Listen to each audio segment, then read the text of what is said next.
प्रयागराज में चल रहे महाकुंभ में करोड़ों लोगों ने आस्था की डुबकी लगाई। इस बीच में एक बार फिर से महाकुंभ की जमीन पर बवाल शुरू हो गया।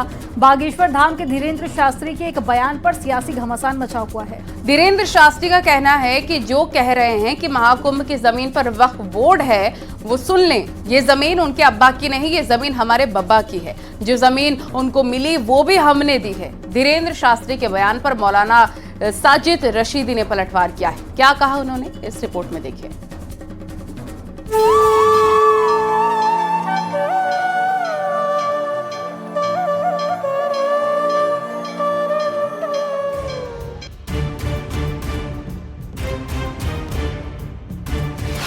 कुंभ की जमीन फिर घमासान।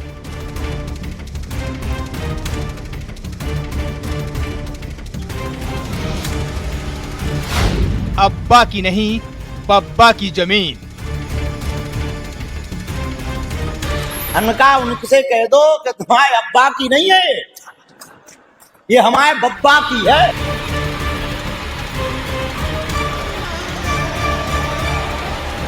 कुंभ को लेकर वक्फ बोर्ड को बदनाम करने की कोशिश कर रहे हैं। वो संविधान को ठेंगा दिखा रहे हैं। वक्फ पर वार, बाबा का प्रहार। हमने तो दी है, जो तुम्हारे पास है भी वो हमारी दई भाई है।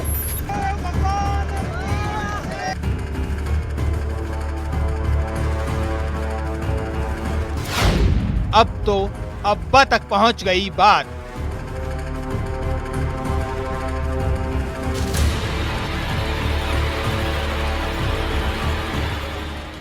प्रयागराज में महाकुंभ की जमीन को लेकर दावों की कहानी थमने का नाम नहीं ले रही है।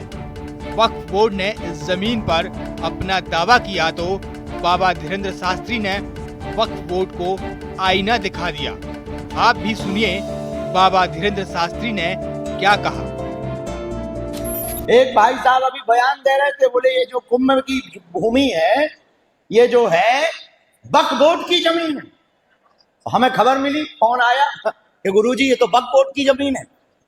हमने कहा उनसे कह दो कि तुम्हारे अब्बा की नहीं है, ये हमारे बब्बा की है।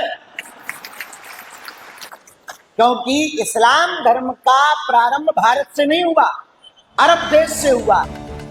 सुना आपने, यही नहीं, धीरेन्द्र शास्त्री ने इस्लाम धर्म को लेकर भी बड़ा बयान दिया है। धीरेन्द्र शास्त्री ने ये भी बताया कि ये जमीन किसकी है।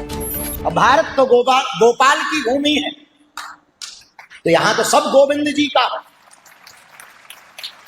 तो हमने तो दी है, जो तुम्हारे पास है भी वो हमारी दई भाई है। बाबा भी नहीं है, खुद कहते हैं बाबा नहीं है, मैं बाबा नहीं हूं।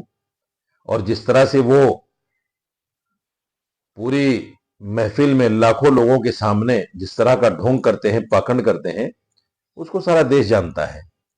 इसलिए उनको चूंकि संविधान का ज्ञान नहीं, इसलिए वो इस तरह की बातें कर रहे हैं। ये कोई पहली बार नहीं है जब कुंभ की जमीन को लेकर वक्फ बोर्ड ने दावा किया हो। इससे पहले भी ये बात वक्त वक्त पर सामने आती रही है। देश की संसद जिस जमीन पर बनी है, उसको भी वक्फ की संपत्ति होने का दावा किया गया। और कुंभ की जमीन को लेकर भी दावों की यही कहानी है। Bureau report, news 18।